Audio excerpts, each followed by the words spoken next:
Good morning, everyone. Mark Westcott here with the famous Cate Americano. How are you this morning, Kate?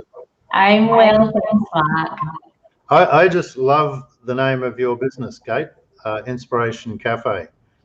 I don't know where you got that from, but it's a beauty and it's everything that you do. So well done on your name and your branding, which I think you used some Queensland people for your branding, I believe. I did. Yeah, Amy and Brooke from Dorrit Fantastic. Design, who are fabulous. They're so good. Yeah, no, fabulous. Hey, look, it's great to have you back on. This time you're on the Power of Great Questions. Some may remember you from Tea and Scones last year. And we had a great interview last year, great conversation, and lots of great feedback and so on. And I know that questions are a really important part, Kate, of what it is you do in your business. So I wanted to have the conversation with you today because I dusted off the Power of Great Questions because really my thesis when we first wrote this book, put the book together that we created about 5 years ago was that you create more value for people when you ask great questions than you do if you just sit there and tell people stuff. Because, you know, you allow people, by asking a great question, you allow people to work out for themselves or to discover for themselves what it is that they need to do to make positive progress in their lives. So what are your thoughts on questions, Kate, in regard to people who tend to just get up there and I was going to use the word preach, but lecture? What are your thoughts on questions versus lecturing? I absolutely love questions. And the reason why I'm called a business coach, first and foremost, is because it's actually the power of asking great questions as opposed to telling. So asking, not telling, is definitely the key for people to be able to, exactly what you said, to be able to have their own aha moment and realize what the options are and the alternatives and what their goals are, and then to be able to come up with their own way forward. If I was to just tell my clients what to do, the take up of that is very small in comparison to asking them just great questions to be able to come up with their own realization and answers to that, to be, you know, because it's kind of galvanized into action as a result of it. When you have that moment, then you give them sort of that real sort of passion and motivation and a bit of clarity and direction and certainly confidence to move forward. So yeah, all about asking really great, powerful questions that they can unlock the answers for themselves. Kate, a good answer, naturally, but last time we chatted, you were in a large corporation and you were sort of on the cusp of making the change out of bureaucracy into your own business, and you've made that transition, as I said, into what you now call the Inspiration Cafe. And I'm just going to, for those that didn't read the CV, I'm just going to say, I'd just like to read what your CV is. Kate's always been a dreamer and doer and has had a fascination with happiness and success from an early age. Discovered dreaming and goal setting was an effective way to achieve what you want, and you have a strong belief that you can be or do anything you want. And I love the way you help people with this. It's no surprise you've ended up as a business coach and asking powerful questions to help people build their ideal business or career and to live their ideal life. Kate thrives on helping people create a life by design, not by default, or as you say, living the dream. And it goes on, but I think that's a great introduction, Kate, for what it is that you do. And I know a lot of people in financial services industry, for example, have worked with you over the years and speak glowingly in regard to your capabilities. So I'm kind of excited to find out today what your great questions are and why you do what you do. So let's just start off before you give us your questions, and maybe you'd like to explain to me, Kate, why you do what you do in life these days, why you've left the corporate rat race and you're now out there one-on-one helping people, and one-to-many helping people make the greatest success of their lives. Yeah, thanks, Mark.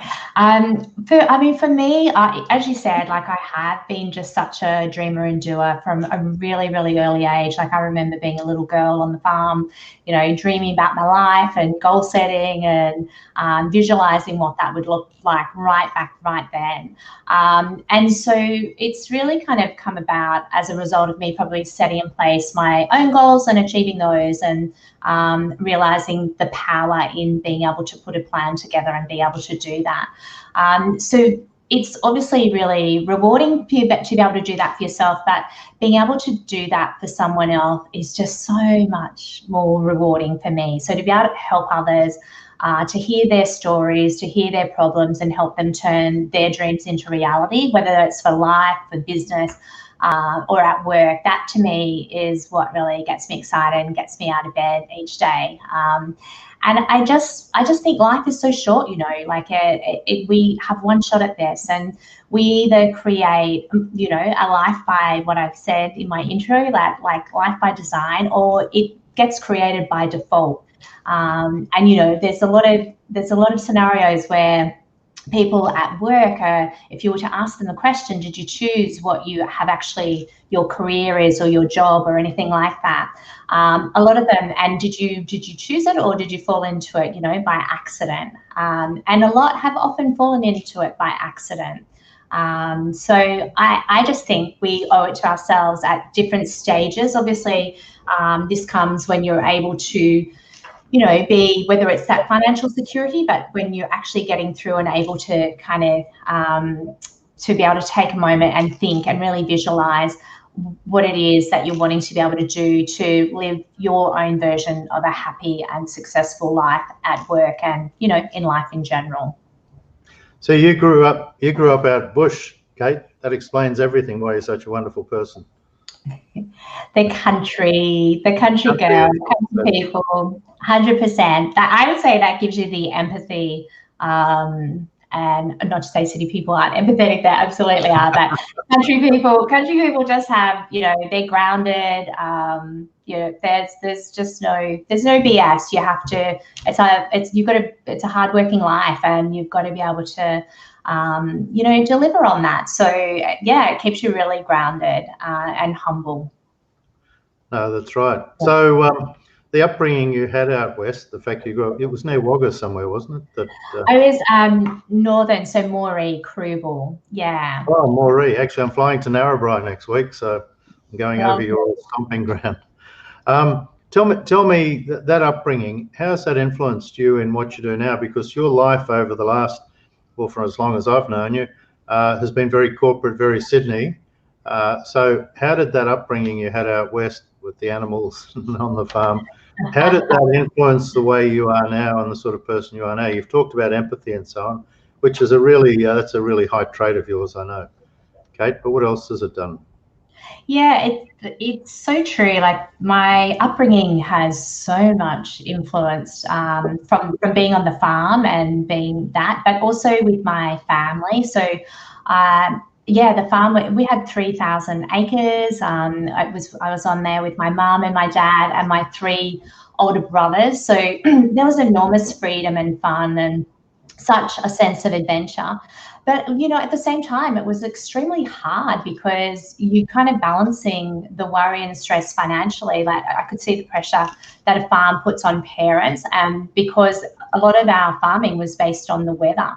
And so you didn't necessarily know where that paycheck was coming from, or at times whether it would arrive at all. Like if you look at all the floods or the droughts that would happen, and that's the real hard part about farming and our beautiful farmers today is that it is year to year and paycheck to paycheck, and you so unless it's sort of got irrigation to be able to sort of fund that, it can be really dependent upon so much and such a gamble upon the weather.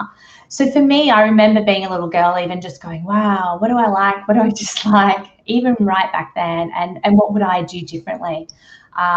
So from the farming, also from the greatest influences around me, obviously my 3 gorgeous older brothers, who are really some of my biggest role models today. They've just always loved and respected and protected me and always had my back. And so growing up there, they just gave me enormous confidence, probably just with everything I did, because everything they did, I did. So it wasn't, it didn't matter if you're boy, girl, pink, purple, white, you just had to get out on the farm and contribute, right? So in a lot of ways, they've made me have that sort of confidence and to be brave and fearless and have the courage to lead and to do things that I want to do, right? Yeah. Kate, I love all those words you just went through then: fearless, courage, brave, and having the confidence. And I mean, those things together with the right mindset are just so important, aren't they, in life? Having the right mindset, being fearless, courage, confidence, and being brave. So that's interesting. So, and that very much has formed, obviously, who you are now. And the fact that you question yourself and we're asking yourself questions, I mean, proves the point of what we're talking about today, the power of great questions. And I guess what I'd like to ask, Kate, if we can move on, is the questions that you have, and I know you're prepared for this, but when we did some preliminary work together last year, you using me as a guinea pig, and you asked me some great questions as we went through some of the exercises you have. So I know you've got 6. So we're going to spread these out. We're banding through. We will. So starting at the top, what are the great questions that you love asking people who you work with that elicit the greatest value in their lives? Yeah. So for me, I've actually thrown a really random one in here, which you will probably laugh at. So I'm going to start here because this is kind of the first question that you get asked as a child. And it's, what do you want to be when you grow up? And I know that sounds really, really funny. But this isn't just a question for the kids anymore. It's actually, I have clients who are adults that I work with and who jokingly say, they've got great careers and great jobs, but they go, I just don't know what it is that I want to be when I grow up. And so for them, it's very much around aligning that, the passion, the purpose, and the profit to be able to find that completely fulfilling. So at the different stages in your life, you're kind of asking, what is it that I want to be? And I personally remember this so clearly. Even in year 10, I've got 2 boys. So my eldest one, Zach, he's in year 10 and he's going to be having to select subjects and things like that. And then Josh, he's only in year 7. If I was to ask them both what they want to be when they grow up, you get these really 2 very clear responses. You get those that are like full of gusto and passion, and they've got, which is Josh, right? So he knows exactly what he's going to be. He's got it planned out. Whereas in then Zach, who is really just trying to figure it out. And that is life in terms of that. And that happens throughout different stages of our careers and in work as well. So so I think it's really a good opportunity to take the time to look at, and COVID's enabled us to do this quite a bit lately, is what is it, what does a happy, successful life look like for me, in terms of my work, in terms of where I'm living, the people around me. What does that look like? What's my version of success? What's my version of happiness? I love that question. What do you want to be when you grow up? And it's as relevant to anybody at whatever age they are. It's not just about kids, it's about grown-ups. And to me, that's a great first question to ask people. And in a lot of cases, I bet there's people you're talking to, what they're doing right now is not what they want when they grow up. No, it's so true. Which is interesting. Yeah. Okay, your second question, Kate. We better keep you on the roll. That's fine. My second question would definitely be Simon Sinek's "Why do you do what you do?" which is what I've led with in terms of that. Simon Sinek is honestly my secret celebrity crush because he just has, he's just so inspirational, and he's just asked great questions that do make a really big, meaningful difference. So as Simon would say, people don't buy what you do, they buy why you do it. And so you always have to start with your why. You have to start with your heart. in terms of that. And then what you do is you are wrapping around it. It's kind of the 3 circles. So it's the why, and then the how, and then the what. So if I was to lead with, oh, I'm a business coach, I help you go through a 6-step process, and I help you get to your goals and dreams, just doesn't have the same effect as the way I led the other way, which is what I'm passionate about, why I do it. And then that just translates so much easier into business, to marketing, to absolutely everything that we do. Absolutely. And in fact, if you've been following my Facebook or Instagram or whatever, you'll see last week, Kate, I did my why video again, standing beside the aeroplane, and on my site, markwestcott.com, I actually have, I think, the 6 videos, my why, how, who, what, when, and all that sort of stuff, because I think it's important that people who are dealing or who are going to deal with you understand why you do what you do. They want to see the passion. They want to see the reason that you're driven to do what you do. So that's your why, and I agree with you with Simon Sinek. Great second question. Okay, number 3. Number 3. Okay, my number 3 is understanding, obviously, being a values coach as well. So for me, it's really important to be able to understand what your top 5 values are. And there's the process of knowing that, and I know that we've been through that, Mark, together.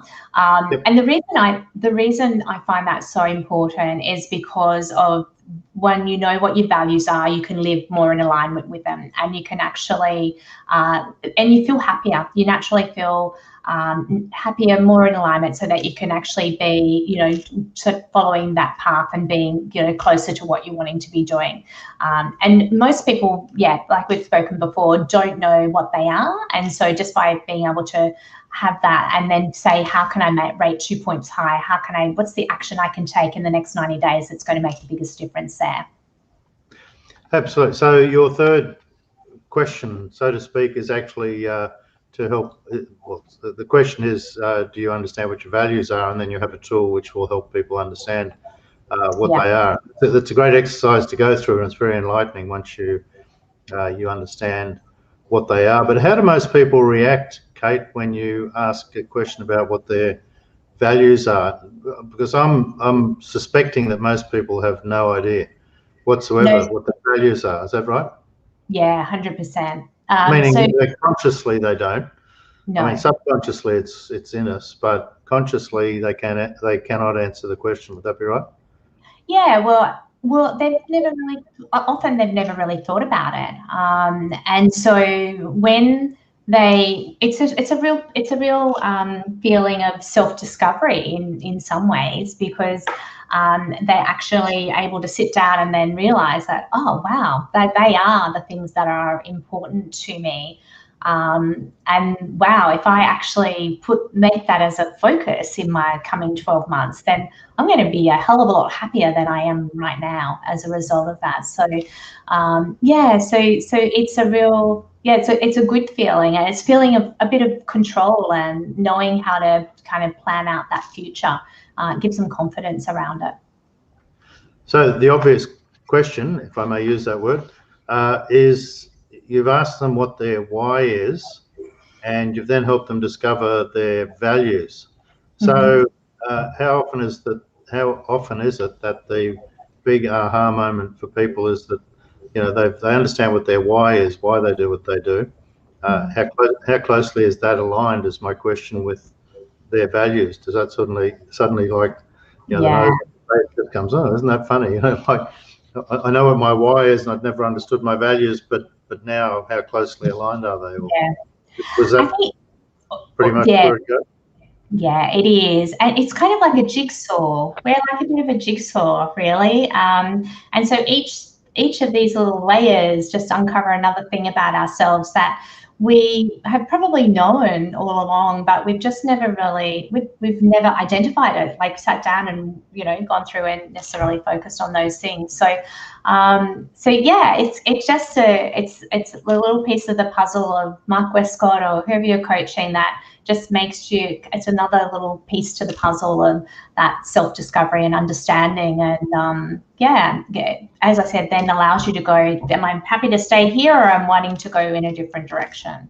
Gives you choices. Absolutely. So Cate, I'm going to give you a real plug here. You know, you're just such a wonderful person with great empathy and great capability.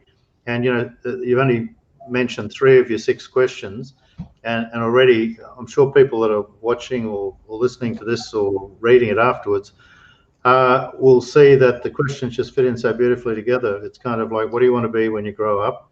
Why are you doing what you're doing? And what are your values? Now, this is the sort of stuff that Cate, you can help people with so easily over Zoom calls or whatever method you use for your coaching with clients.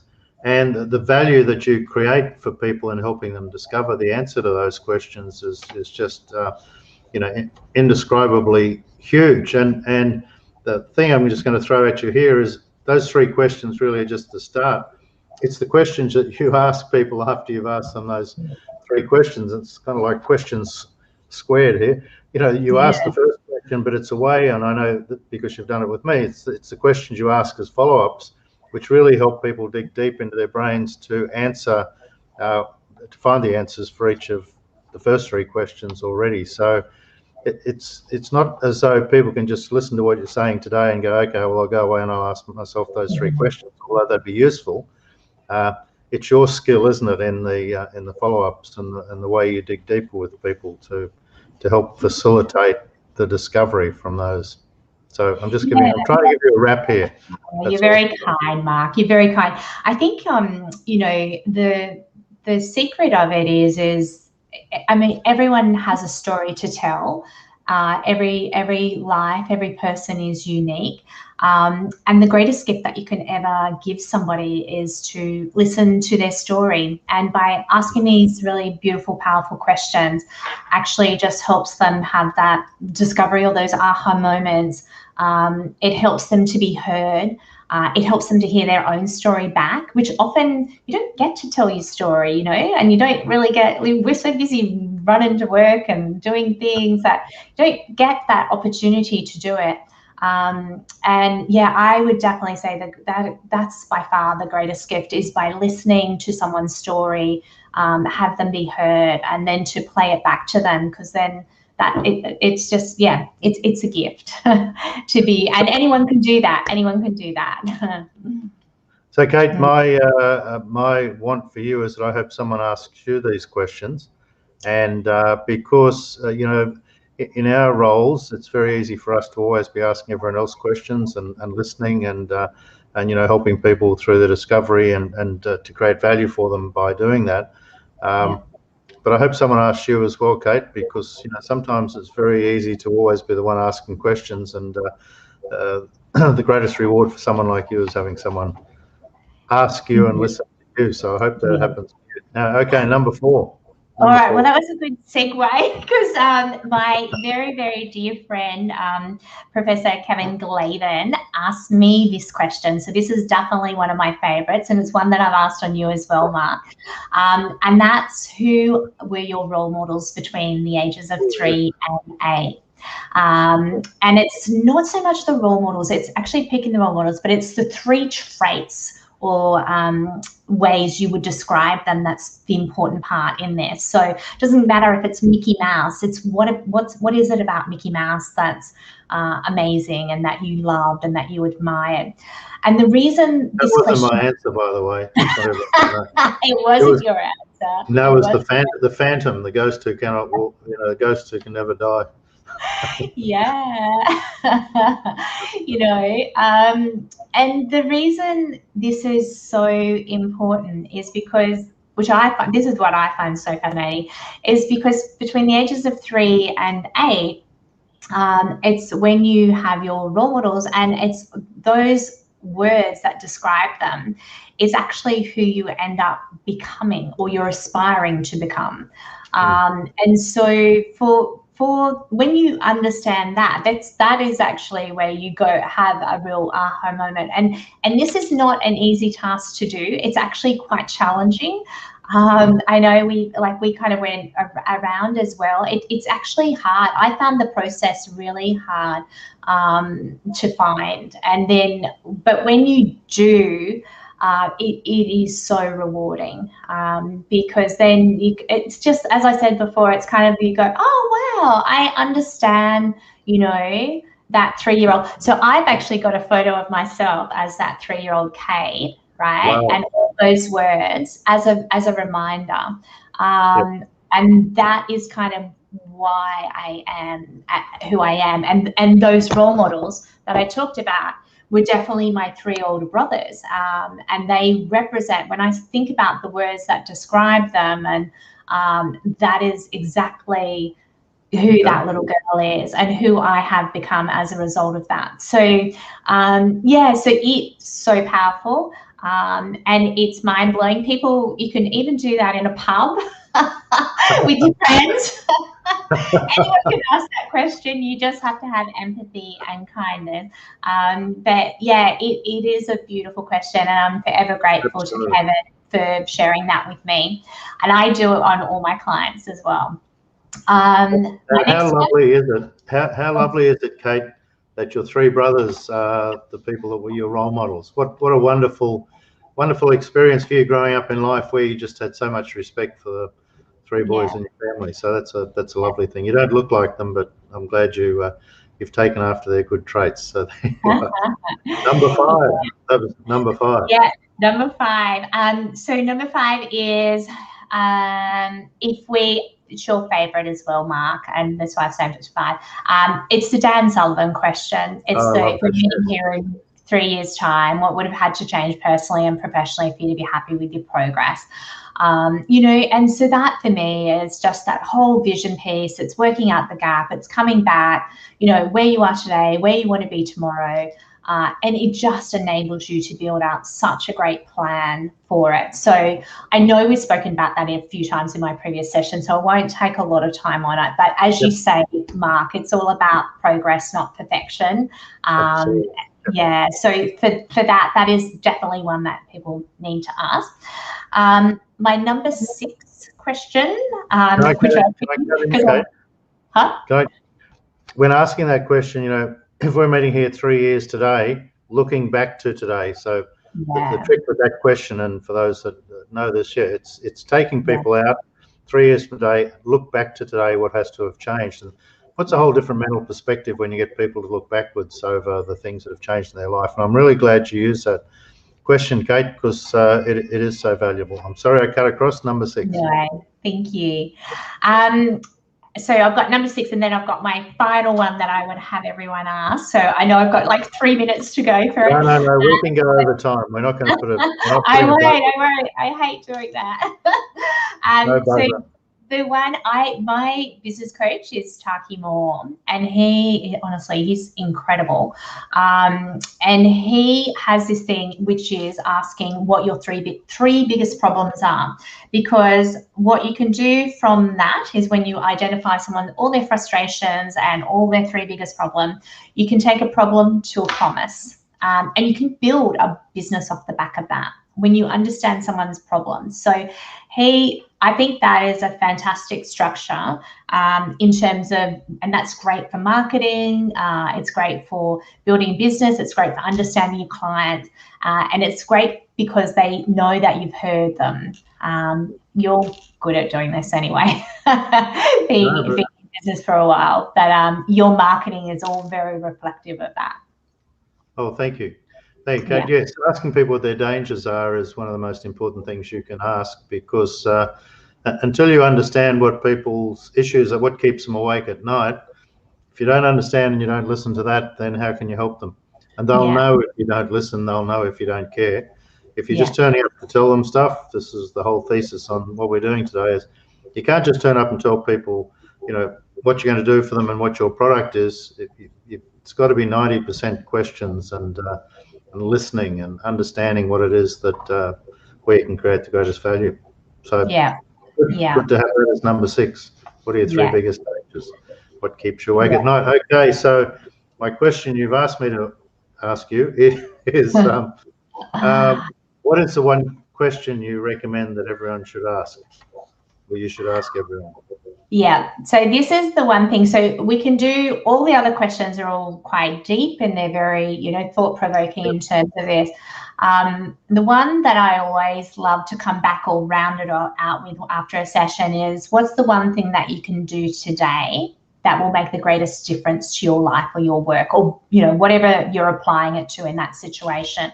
So that's the action question. That's the get shit done question. That gets them going, right, in the next 90 days, 30, 60 days, what are we doing and where's it going from there? To me, I love that GSD question, right? Yeah. Yeah, there you go. That's my list. Okay, you don't have to rush. We're not rushing off. I love that, Kate. You've given us 7 really significant questions, and they are just so valuable. Each one of those is just so valuable, and that's why your Inspiration Cafe, your business that you're running, the coaching business that you're running, anyone that listens or watches this show should contact you.